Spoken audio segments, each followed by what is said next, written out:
dois, três. Pronto. E aí, Felipe Zelim? Fala, Hugo. Estamos aqui agora regravando a nossa live, simulando aqui. Ontem tivemos uma experiência não muito boa, né, graças ao nosso querido Instagram. E hoje estamos aqui de novo gravando a live, retomando o assunto para pelo menos ficar alguma coisa com um raciocínio mais linear. A gente consegue. A gente vai tentar repassar todos os assuntos que a gente estava abordando ontem e até a gente recebeu algumas dúvidas de vocês, algumas perguntas pelo Instagram. A gente vai inserir isso aqui na nossa conversa. Legal. Vamos começar o tema, então. Vou começar me apresentando e depois você se apresenta, né? E a gente segue, né? Como a gente falou ontem, a gente tem 4 temas principais, né, que a gente quer abordar.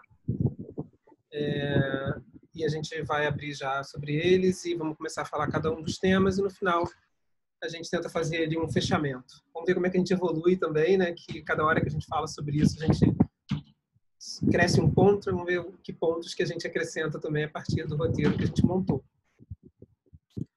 Então, pessoal, meu nome é Hugo, né? Eu trabalho na Couto já há 10 anos. Eu sou formado em design gráfico pela Universidade Federal do Rio de Janeiro, Escola de Belas Artes. Entrei na Couto como gerente de design gráfico. Durante muito tempo eu liderei o time do Rio de design gráfico, trabalhando em criação de diferentes marcas, né? Uma das mais relevantes e mais conhecidas é a do Rio Galeão, né? Do aeroporto. Depois de um certo tempo, a gente foi percebendo algumas outras necessidades, né? Eu tinha um cliente muito legal que era a Caixa Seguradora, né? E junto com eles a gente foi desbravando novas frentes até de negócio aqui do escritório, que é a frente que eu estou liderando hoje, né? Há 3 anos eu comecei a montar um novo foco de negócio dentro da ANA, que é um foco mais conectado com uma experiência digital. E para montar isso, a gente começou a trazer metodologias de design de serviço, conectando com implementações digital. E essa metodologia de design de serviço foi trazendo todo um conhecimento aí sobre personas, jornada, um trabalho sobre entendimento do consumidor, o que nos levou até no último ano a gente começar a trabalhar mais próximo, eu e o Foz, que já liderava uma frente de experiência do consumidor. Então, se apresenta aí, Foz. Todo mundo me chama de Foz, mas meu nome é Felipe Zelim, e aí no trabalho todo mundo me conhece como Foz, F-O-Z mesmo. Eu trabalho na Couto há quase 18 anos, então, apesar de ser um menino, já tenho bastante tempo trabalhando na Couto. Entrei estagiário na época, trabalhando no Rio de Janeiro. Hoje eu estou em São Paulo, já tenho quase 13, 14 anos que eu moro em São Paulo, então tem mais tempo de Ana Couto em São Paulo do que no Rio de Janeiro. E eu sempre cuidei da parte de experiência, né? Na época a gente não tinha uma experiência digital tão forte, a gente não abordava muito isso, então eu era responsável por toda a experiência física. Na época a gente trabalhou, aí voltando lá no passado mesmo, eventos de Coca-Cola, Vibe Zone, ou quando a gente reviu a experiência de todas as agências do Unibanco na época, lá em 2004, 2005. Um trabalho forte de ponto de venda com Procter & Gamble, Nivea, Nestlé, Unilever, enfim, a gente tem um trabalho muito focado nessa parte de experiência de marca, né? Na experiência do consumidor, um olhar de jornada e tudo mais. E quando o Hugo começou a liderar também, a construir essa nova entrega, essa nova expertise no escritório, dessa entrega mais digital, a gente, já a partir do ano passado, começou a ver que não fazia muito sentido a gente manter essas duas coisas acontecendo de forma independente, né? De forma uma operação diferente. A gente viu que a gente trabalhava a partir das mesmas premissas, né? A gente tinha sempre um olhar focado no consumidor, pessoas em primeiro plano, né? Olhando ali as necessidades reais. A diferença é que o output disso tudo ou era uma experiência física ou era uma experiência digital. Então, desde o ano passado, a gente uniu as nossas forças para conseguir ter um olhar mais potente, né, e real ali dessa experiência. Hoje a gente não tem, né, muita separação, e agora até muito que a gente vai falar, essa chegada essa forçação de barra agora de toda uma operação virtual, né, que está acontecendo. Enfim, está super em linha com o que a gente já estava trabalhando. E o que foi legal, né, que nesse período a gente vê agora uma transformação, a gente vai falar muito sobre essa transformação acelerada que a gente está vivendo agora, né? E a gente já estava vivenciando um pouco esse amadurecimento, né? Lógico que quando a gente estava trabalhando mesmo em áreas separadas, a gente já gerava insights e tinha algum tipo de troca, né? Mas eram áreas de negócios separadas aqui dentro da Anaconda. E depois que a gente juntou, começou a aparecer projetos onde essa junção começou a fazer todo sentido, né? Em alguns clientes nossos de varejo, a gente começou a falar muito sobre essa experiência integrada e isso foi fazendo muito sentido dentro da visão que esses clientes que a gente estava atuando, né, que eram muito focados em varejo, estavam discutindo também. Então a área ela ficou estruturada assim, né? A gente tem uma área uma área de experiência, né, que tem uma área de estratégia, né, que discute o comportamento do consumidor, sua jornada, e todo o pensamento estratégico, tanto de varejo quanto de experiência e serviço, toda para clientes também, que não necessariamente só no varejo, pode ser até um B2B.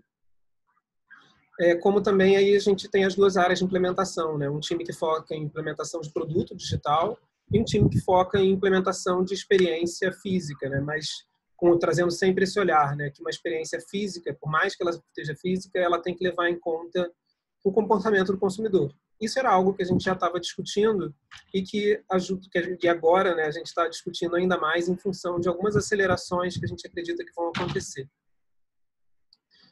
Um disclaimer antes, né, da gente começar, né, que a gente sabe que é mais quer dizer, apesar disso aqui não ser uma live agora, né, mas é mais um conteúdo, né, que as pessoas vão receber, mas a gente achou que era interessante, até a partir da experiência que a gente teve ontem, né, que a gente tentou trocar mais com as pessoas, né, a gente trazer uma live que abre esse espaço de discussão a partir de uma visão nossa, né? Então a gente espera contribuir aí com essa discussão um pouquinho mais e que vocês depois, se tiverem algum ponto específico, podem também compartilhar com a gente. A gente tenta seguir trocando virtualmente. E aí falando sobre os 4 pontos que a gente quer abordar, né? A gente está falando sobre tudo e-commerce, né? Então o que é esse impacto, né, do e-commerce, dessa velocidade, né, que a gente está falando, né, olhando com mais carinho para o e-commerce. Então, a gente tem um contexto, né, que a gente vai discutir um pouco, esse contexto de consumo digital. A gente vai entender como é que a gente trata isso, né, uma crise e uma oportunidade, né, e analisar cenários até do que a gente já viu até aqui. A gente vai falar um pouco sobre a mudança de comportamento do indivíduo, né, a gente nesse novo cenário, né, o que isso vai acelerar, o que isso importa dentro do comportamento do indivíduo. E a gente também vai tentar falar um pouco sobre ecossistema e cooperação, né, que é um termo que a gente que já se usa por aí, né, que é falar sobre coopetição, diferente da competição. Posso seguir ou quer complementar alguma coisa? Faz. Não, pode seguir. Pode seguir, a gente vai trocando aqui agora ao longo dos tópicos. Beleza. Quando a gente fala sobre o contexto, né, de consumo digital, é interessante a gente olhar, que até um trabalho que a gente estava fazendo para clientes nossos, e a gente estava olhando muito o que era o e-commerce, né, e para onde que o e-commerce estava indo. O e-commerce no Brasil ele surgiu há 26 anos, né, então ele é jovem, né, ele estava chegando num nível de maturidade aonde ele poderia tomar novas decisões, né, e assumir novos desafios. Só que aí, com essa aceleração agora do Covid, isso tudo foi muito... ele está sendo colocado à prova, né? Ele está tendo que amadurecer muito rápido. Então, vai ter uma aceleração agora durante esse período. Isso porque a gente vê ali, tem um estudo, né, que mostra que o e-commerce ele começou com o entretenimento, né? Você comprando ingresso, enfim, comprando coisas de entretenimento, música, né? Começou muito ali com o Napster, né, lá atrás, né, tipo a música como um elemento que você conseguia consumir na internet. Aí depois passou para serviço, né, para turismo, né, principalmente turismo, onde você comprava passagem aérea, ficou muito mais fácil você comprar passagem aérea, reservar os hotéis pela internet. Entrou para bens duráveis e a gente estava no momento que chegou o coronavírus, a gente estava amadurecendo os bens não duráveis. Quando a gente fala de bens não duráveis, aí são tipo vinhos, cerveja, né, desodorante, itens de beleza. Era um momento onde isso estava começando a amadurecer. E o próximo passo de amadurecimento era a gente conseguir comprar perecíveis pela internet. E aí é justamente esse ponto que está sendo super acelerado, né? Todas as outras categorias, quer dizer, lógico que algumas tiveram uma redução durante esse período, mas bens duráveis, tanto que a gente vai falar mais para frente, coisas que continuaram se mantendo relevantes dentro da cesta de consumo das pessoas, apesar da pandemia. Bens não duráveis, né? A gente, enfim, todo mundo buscando álcool gel na internet.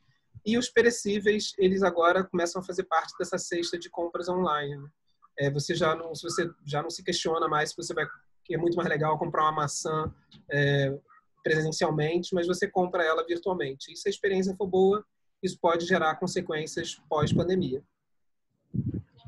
Um outro dado interessante para a gente falar sobre essa aceleração, né, do contexto digital, né, é que 32% de pessoas, de novos compradores, fizeram a primeira compra, né, online durante esse período, dessas primeiras 2 semanas de coronavírus.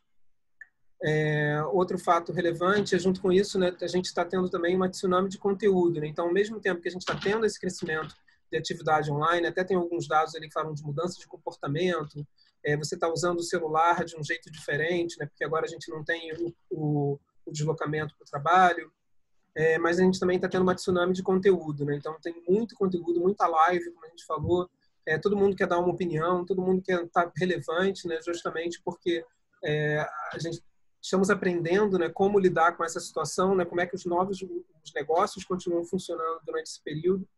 E é muito difícil você entender também nesse momento qual é a fonte que você vai consumir. Isso cria ali uma nuvem, né, de interferência dentro dessa busca do consumidor, dentro dessa navegação do consumidor na internet. Então, isso cria desafio, ao mesmo tempo que tem uma aceleração, tem desafios de como é que isso ainda vai se estruturar. É importante a gente falar também que a gente não tem uma verdade aqui, né? A gente está questionando pontos e tentando ainda trazer clareza e trazer insumos para as pessoas, para a gente evoluir um pouco na discussão e amadurecer dentro do nosso consumo digital. Um ponto que eu acho interessante de discutir a partir desse dado, né? A gente tem né, um gráfico de adoção de tecnologias, né? Que você tem ali os early adopters, né? Ele vai crescendo e depois vem aquela última fatia da população que não está tão digitalmente conectada, mas que vai aprendendo a navegar nisso. O que a gente está vendo agora é que essa curva ela vai ter que ser realmente acelerada. A gente tem um monte de gente entrando agora em que ainda não amadureceu o seu comportamento ou não teve experiências prévias, né? Um pessoal que está comprando agora a primeira compra, esse número que você mostrou, são pessoas que estão entrando e comprando pela primeira vez pela internet. E provavelmente é um tipo de população, né, um comprador, que não estava consumindo o entretenimento antes ou outros dados, e está indo direto agora para essa compra de necessidade.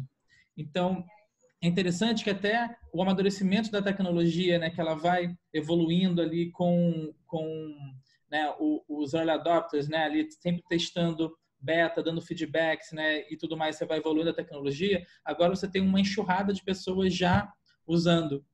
Como é que vai ser a evolução disso, né? Que são pessoas que você vai adaptando o comportamento digital com essas pessoas que vão entrando e você vai moldando o comportamento. E agora você tem um monte de gente entrando e você vai acabar quem vai moldar o que agora, né? Então é um momento interessante de olhar isso para ver qual vai ser esse comportamento, o que vai sair disso tudo, né? Como é que as coisas vão acontecer. Esse dado, isso é bem interessante você poder puxar, que me lembrou também de um outro ponto que a gente estava discutindo, né? Que esse momento que a gente está vivendo, ele é fundamental para as marcas, né, e para as empresas definirem o seu relacionamento com o consumidor. A gente lista que existem 3 tipos de empresa, 3 tipos de situações de tecnologia acontecendo agora, né? A primeira é, cara, já tem um e-commerce funcionando super bem, eu preciso só entender como manter esse meu relacionamento e expandir a minha participação. Então, estou bem, estou faturando e está tudo funcionando bem. O segundo são empresas que estavam digitalmente ali funcionando, mas tinham uma experiência ainda meio negligenciada, o faturamento era baixo no digital e que agora precisam acelerar um ganho. E o terceiro são empresas que ainda não entraram no digital, que estavam ali ainda muito numa experiência física e que agora estão precisando entender como entram para construir uma experiência relevante. E o ponto importante para todas essas situações de empresa é que tudo que a gente está construindo agora, que vai até levar para a nossa próxima discussão, ela tem que ser muito relevante para o consumidor. Se o cara agora te fizer uma compra de perecível e a compra for ruim, se ele receber lá só fruta estragada ou se chegar estranho para casa dele, ele, quando passar a pandemia, ele provavelmente vai voltar a fazer o consumo como ele fazia antes. Então, a forma como a gente vai lidar com o consumidor nesse momento e gerando experiências que são relevantes é super importante para o amadurecimento dessa categoria, do e-commerce, né? E aí, bom, quer puxar o próximo ponto, Foz? Que é o crise e oportunidade?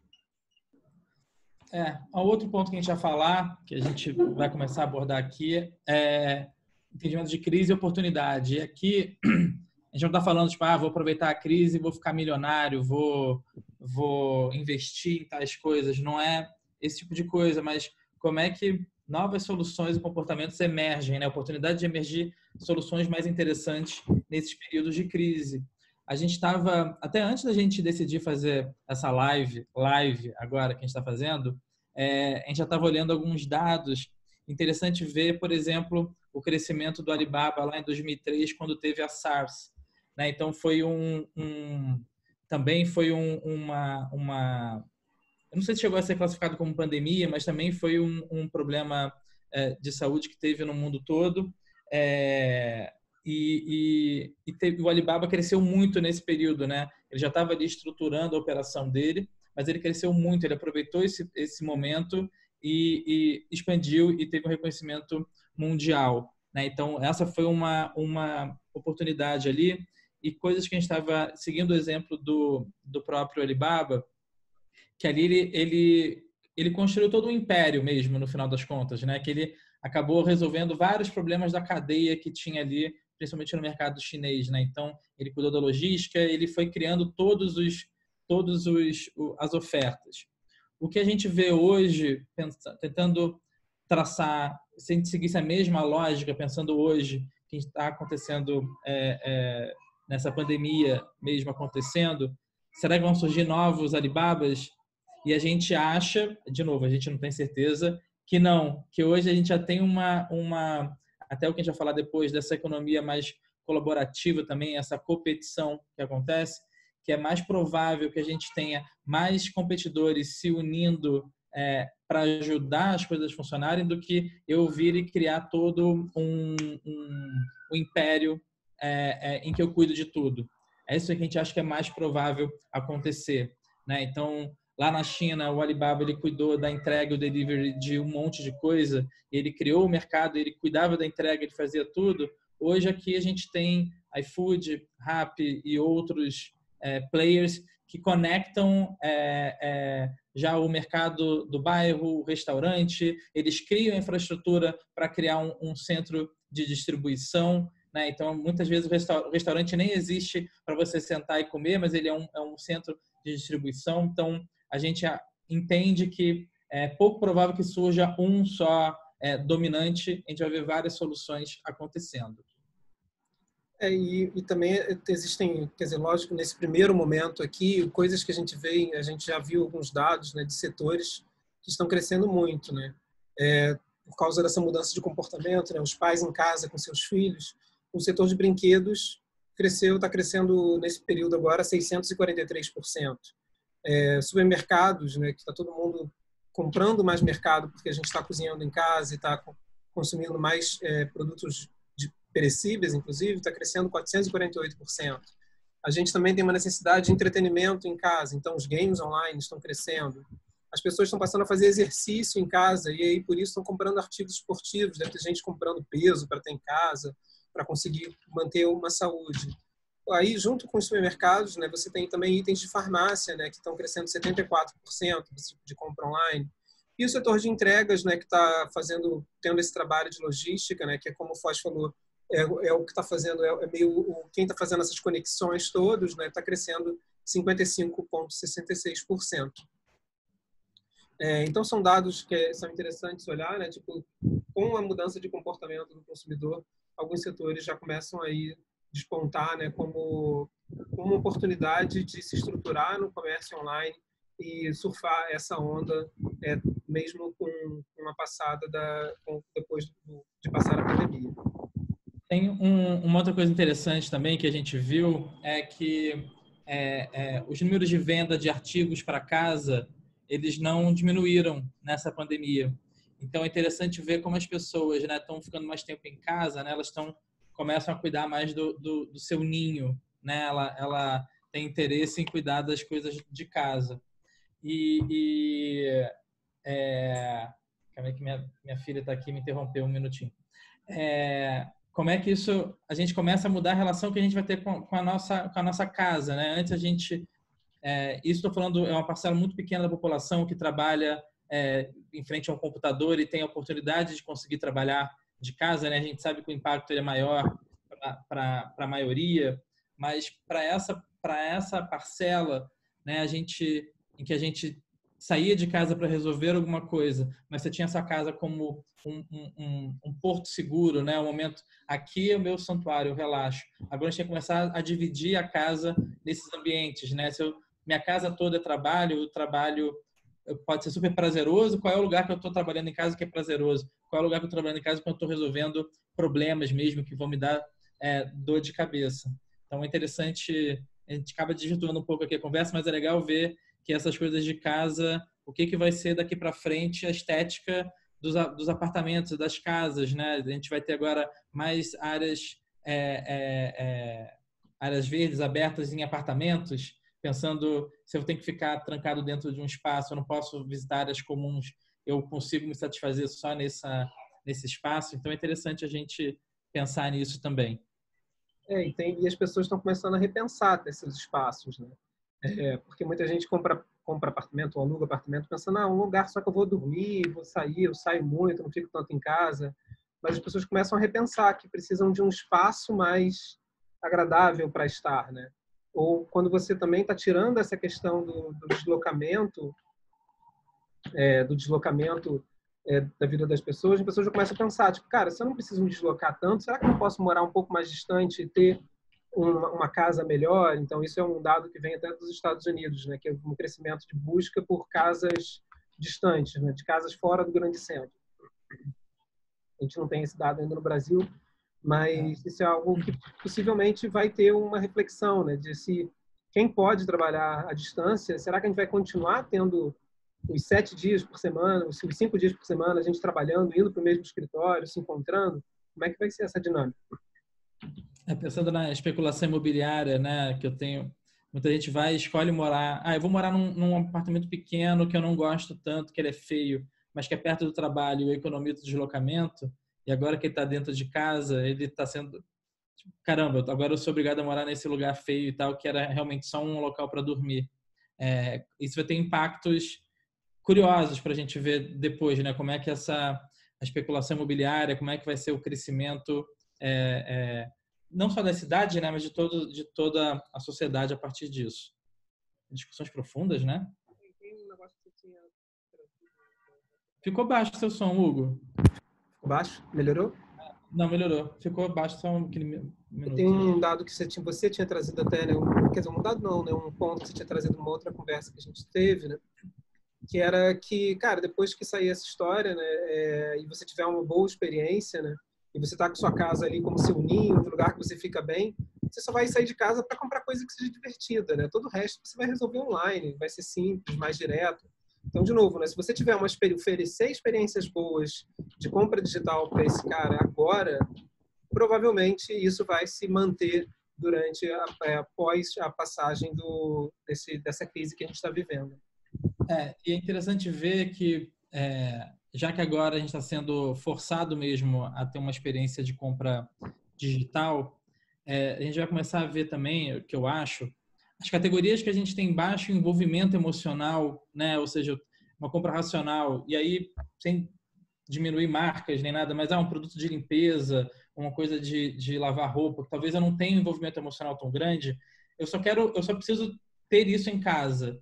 Então, talvez depois desse período em que a gente está treinando mais a compra online, talvez eu continue a comprar isso online porque ele resolve a minha vida, né? Ali pensando numa experiência de compra, que em português a gente fala tudo comprar, né? Mas em inglês a gente teria o buy e shop, né? Shop, eu estou falando muito mais de shopping, eu tenho uma experiência, eu tenho uma navegação, eu vou lá, eu vou por o que eu quero encontrar as coisas. E buy é só a ação mesmo de comprar.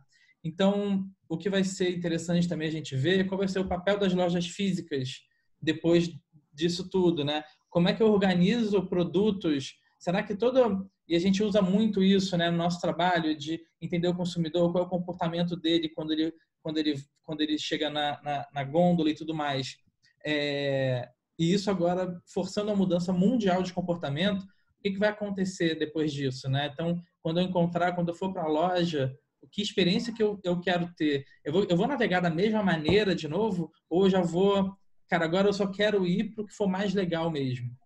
E a gente já via esse movimento acontecendo, né? Que é o termo que o pessoal do varejo estava cunhando, que era retailtainment, né? De você ter o entretenimento no retail. No momento que você vai fazer a compra, você não ir... A gente vê vários players já no Brasil discutindo isso também, né? Como a Amaro, né? De você não ir necessariamente para fazer o ato da compra, né? E sim para você conhecer novidades, ter uma experiência legal, né? Ser um momento de entretenimento, você ir visitar uma loja. E aí tem uma construção de marca, né? Então, você tem esse movimento acontecendo tanto no Brasil quanto em diferentes lojas fora do Brasil também. Esse formato da Amaro é que todo mundo cita isso como um exemplo, um benchmark, que realmente é muito bom, mas para esse período agora em que a parte de comprar eu resolvo já pelo site, a navegação é muito boa também, tem essa compra online, e eu vou na loja para poder me sentir bem, experimentar, ou conhecer, ou tocar, né? A gente não tem como achar que a gente consegue viver uma vida só virtual, né? Somos animais sociais, a gente precisa estar em grupo, em bando, né? A gente tem essa necessidade real. A gente não acha que o Second Life vai voltar, né? Não, por favor, não.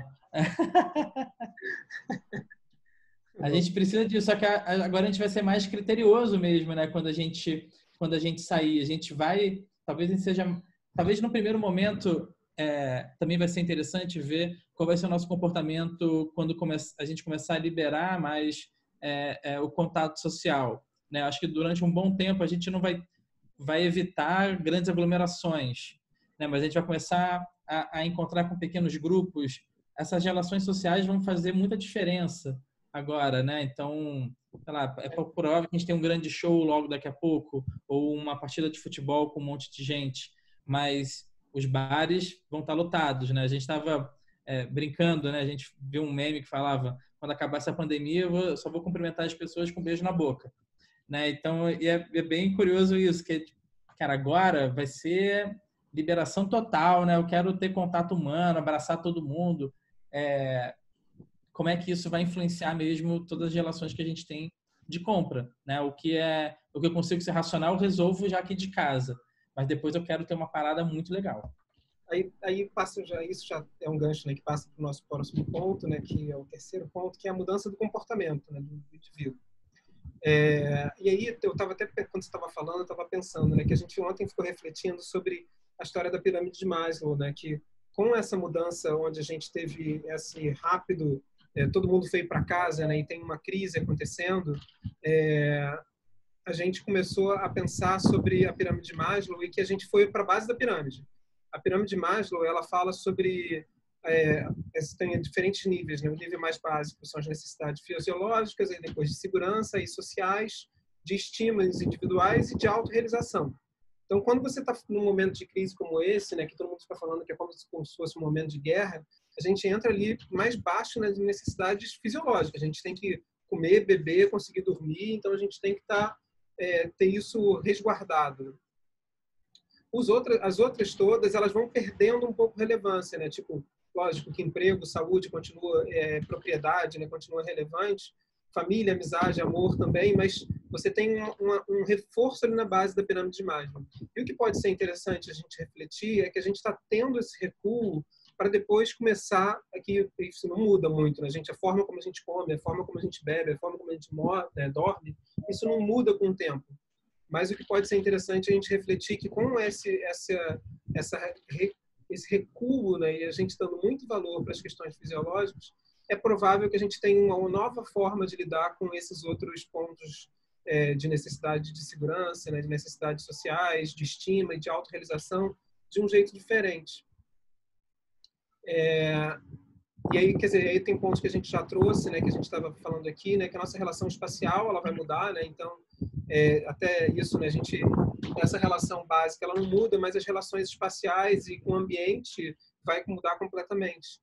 A forma como a gente vai buscar entretenimento e vivenciar entretenimento, a forma como a gente vai comprar, que vai ser o simples, o simples a gente vai tentar comprar de forma mais direta, isso é algo provável que aconteça. Enfim, tem uma série de pontos aí que vão mudar essa nossa relação com o espaço. E aí tem alguns pontos que outro dia a gente viu num estudo, né, da Box, que trazia ali coisas que estão acontecendo agora que indicam mudança no comportamento, né? Que é o consumo digital, isso é óbvio, né? A gente está consumindo digitalmente, né? Esse isolamento social está reforçando a necessidade dos negócios digitais se fortalecerem. Consumo consciente, a gente está querendo entender, né? Vai começar a ser um pouco mais criterioso, né? Que até os pontos que a gente estava falando antes, né? Os critérios de consumo eles vão ficar mais rigorosos, né? Então, se uma compra aí coloca um desafio para as marcas até, né? Se eu não tiver um diferencial, se eu for simplesmente um produto de limpeza, cara, eu não vou dar importância para isso, eu vou comprar por preço, né? Então, essa questão que a gente fala até bastante na Anacultura sobre diferenciais de marca, da importância de você ter claro os seus diferenciais de marca, o propósito que você está construindo em torno do mundo, em torno do seu produto, né, para impactar o mundo, eles vão ficar mais fortes. A gente vai ser um pouco mais seletivo, né? A gente vai ver graça, né? E a gente vai se dedicar em compra de produtos que tenham essa consciência e que sejam relevantes para a gente. E o outro ponto que o time da Box lá identificou como mudança ali no comportamento é o consumo mais social, né? De a gente buscar compras que são locais, né? Que está sendo acelerado também, tem um monte de ação, por exemplo, do Rappi, né? Que incentive um comerciante local. A minha esposa está vendo compra de produtos, por exemplo, de feiras de produtores locais, né? Que além de ter a questão de não ser um agrotóxico, são consumidores, são produtores que sofrem mais nesse momento. Então, essas coisas elas estão se movimentando agora e que provavelmente elas vão deixar marcas e também aí um sinal de que a gente vai ter uma mudança de comportamento. E por último, né, um ponto que a gente está vendo que é relevante agora, né, é essa realidade que afirma a ciência, né? A gente vê que quando isso foi até um ponto que eu acho que você podia trazer, que você que falou isso ontem, Foz, que é da questão da ecologia, né? Que a ecologia é como se fosse algo distante, né? E agora a gente está vivendo algo que é muito presente. E a gente está vendo os impactos disso. A gente está tendo que... o termo que a gente usa muito também, né? Do mundo VUCA.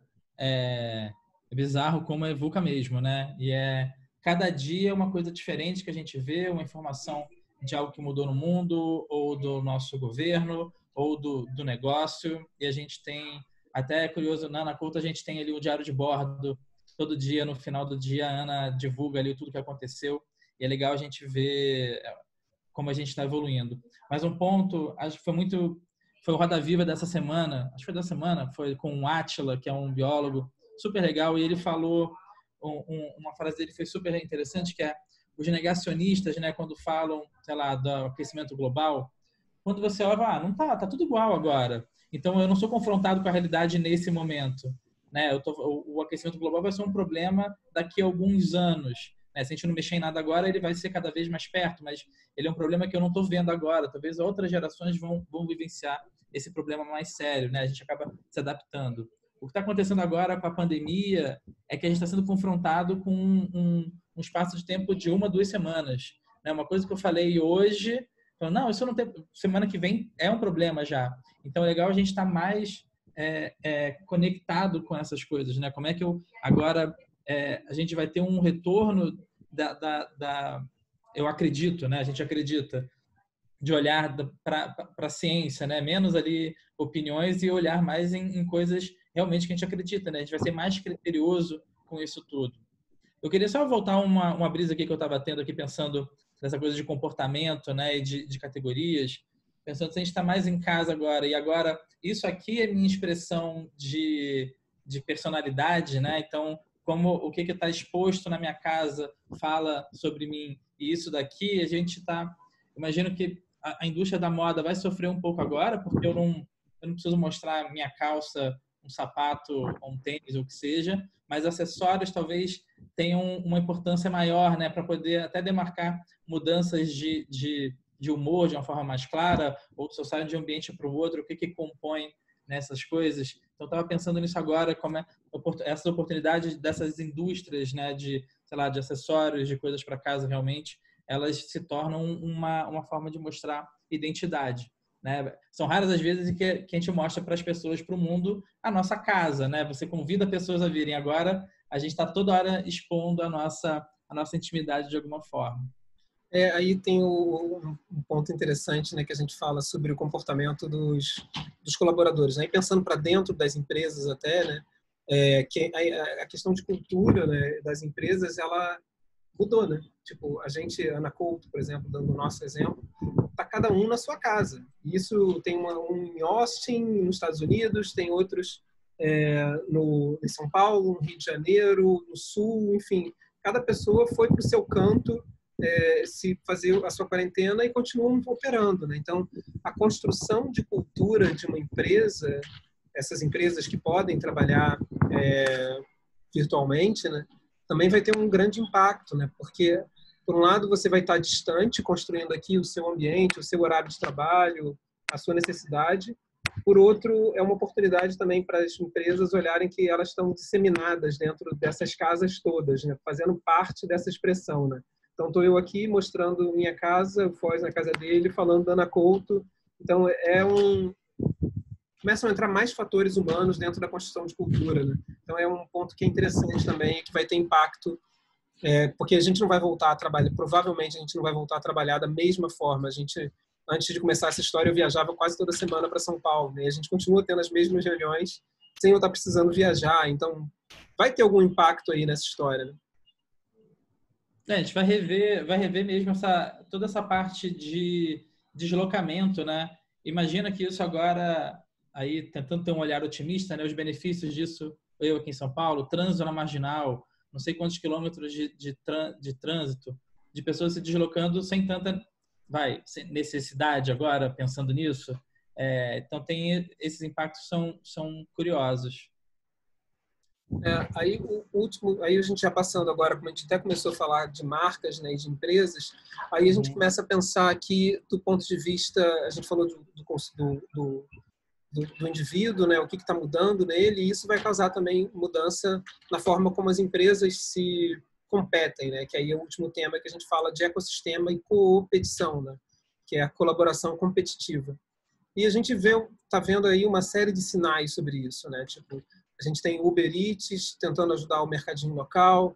A gente teve um meme que rodou esses dias, né, que era um mercadinho local, uma lanchonete que estava funcionando e o mercadinho local estava com dificuldade. E essa lanchonete começou a vender um produto do mercadinho vizinho, né, para ajudar esse mercadinho a se manter. A gente tem a imprensa se unindo, né, tipo, vários jornais lançaram a mesma capa, né, tanto no Brasil quanto na América Latina. As telefonias, a Oi, a TIM, a Vivo e a Claro vieram também se pronunciar para ficar junto, ficar em casa, todas juntos para um bem comum. Né? Ambev, Diageo, Cosan, que começaram a produzir álcool gel, e vão surgir muitas outras cooperações entre empresas para a gente conseguir passar esse período. Né? Então é um ponto interessante que isso também vai deixar traços, né? Aquela cultura competitiva que a gente tinha, né, que só o mais forte tem que prevalecer, que você tem que destruir o outro para você prevalecer. Isso é um ponto que a gente está questionando agora, né? Porque a gente precisa dos outros, né? A gente precisa de uma competição saudável, a gente precisa que todos estejam buscando um bem maior, né? Então aí entra até a questão do propósito, né? De como é que você consegue, que é uma coisa que a gente fala bastante na Couto, né? Que as marcas elas precisam ter propósitos, né? Para impactar o mundo positivamente. Então, marcas mesmo que competem entre si, mas que acreditam em propósitos comuns, elas vão cooperar. E a gente está vendo esse crescimento agora, né? Isso é um ponto interessante também. E eu acho interessante também olhar isso, é que talvez novos mercados e novas parcerias vão surgir a partir disso. Desde, pensando aqui no meu caso, eu estou confinado em casa com filhos, minha esposa também está trabalhando. A gente, normalmente, nós dois saímos para o escritório para trabalhar, e agora a gente está trabalhando no mesmo ambiente. Daqui a pouco pode ser uma oportunidade da gente cooperar em algum outro projeto. Isso pensando só nesse micro-universo que é a minha casa, né? Como é que essas cooperações podem acontecer? Ou agora, é o que você falou, a Diageo, a Ambev, trabalhando ali para fazer o álcool gel, são empresas que estão no mesmo mercado de bebidas, mas eu estava vendo nosso cliente Água de Coco produzindo máscaras também. E aí a Lamborghini ou a Ferrari também está produzindo máscaras. São categorias diferentes, mas que estão agora fazendo a mesma coisa. Será que isso pode surgir uma parceria futura? Né? Então, é curioso ver essa evolução de para onde que os mercados estão indo. Né? Pensando, eu lembrei agora, a partir disso, a história da Ducati, né? Que é uma moto italiana. Ela, antes da guerra, né? No pré-guerra na Europa, ela produzia radinhos, ela fazia produtos eletrônicos, e depois ela passou a produzir bicicletas e motos, porque tinha uma necessidade das pessoas voltarem a circular pela cidade. Ela cresceu e hoje é uma marca super reconhecida de motos, mas não era o que ela começou fazendo, né? Ela mudou a produção dela para resolver um problema. Então é legal ver que tipos de coisas podem sair agora. Se eu tenho, e aí de novo, o propósito é super importante. O meu propósito é maior do que o que eu estou fazendo, né? Eu acredito nisso, acredito que eu posso melhorar o mundo a partir disso. E aí pode ser que eu mude a minha oferta no final das contas.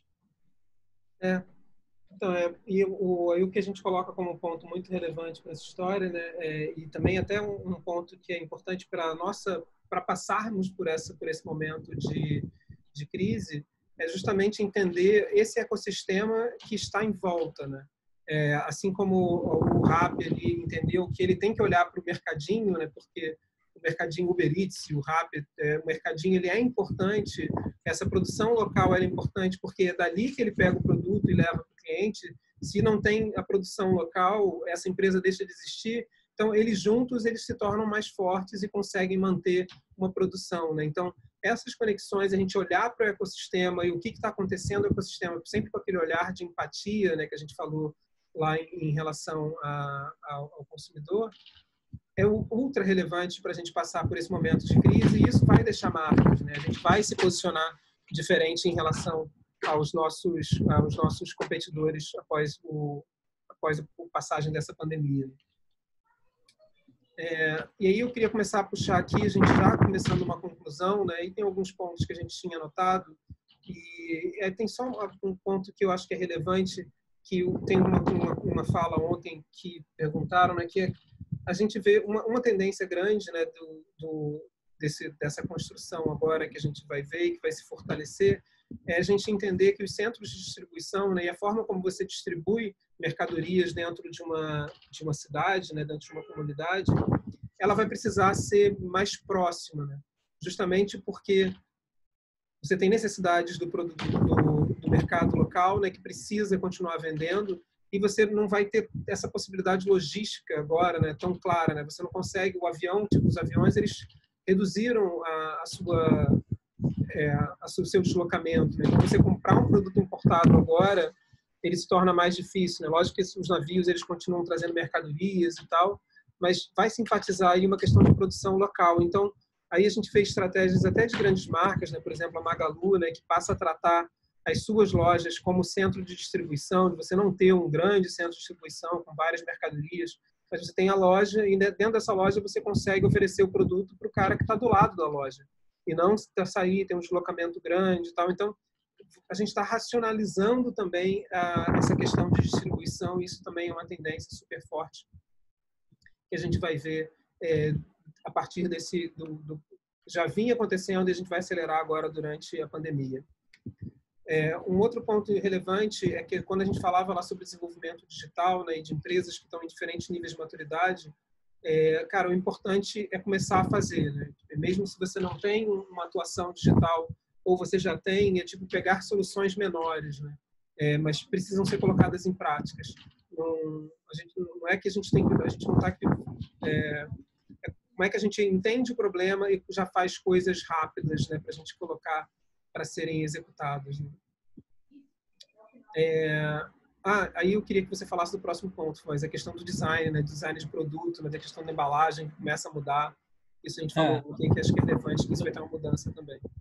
Isso é bem importante, que hoje a gente tem, né, quando começa o e-commerce, o amadurecimento dele a melhor forma de expor uma embalagem que foi pensada para ser exposta numa gôndola, né, pensando em produtos que eu compro, né, autosserviço ali que eu vou e compro também. Como é que vai ser agora o papel da embalagem se o principal ponto que eu estou vendo é uma tela de celular desse tamanho, que vai ser um thumbnail assim, né? Como é que agora eu começo a organizar essas informações todas? A gente tem várias categorias que é super importante eu ver o produto para poder comprar. Como é que ele funciona agora numa embalagem virtual, né? Então, é interessante que a gente vai ter uma mudança agora também de como a gente expõe e apresenta os nossos produtos, e a embalagem vai ser um papel importantíssimo, né? A gente tem acaba que muito o momento de tocar, né? A gente tem ali um momento que me chama atenção, tem algum estímulo, chama atenção na gôndola, eu pego o produto, mas eu já pego, dependendo do produto eu abro, cheiro, faço isso tudo. Esse momento agora a gente está tirando do ponto de venda e levando para casa, né? Então a gente está reequilibrando essa nossa jornada ali de interação com produtos. E aí o papel da embalagem ali para ter um destaque numa tela é diferente agora do quando ela está brigando na gôndola com outros produtos. Então acho que isso vai ser uma discussão que a gente já precisa começar agora mesmo, né? Não é algo que vai acontecer pós-pandemia, é algo que já é importante a gente discutir desde agora.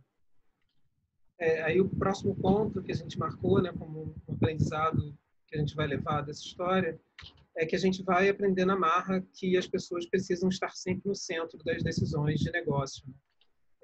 A gente falou ali da pirâmide de Maslow, né? A gente está com necessidades muito básicas, então a necessidade do indivíduo ela está muito presente. Tudo que a gente discute com os nossos clientes atualmente tem muito a ver com isso, né? O que a gente está fazendo que está ajudando as pessoas a resolverem os seus problemas. Então, o mantra, né, do design, de uma forma geral, né, de que o usuário ele está no centro das decisões de criação e de negócio, ele vai ser muito fortalecido durante esse período de pandemia.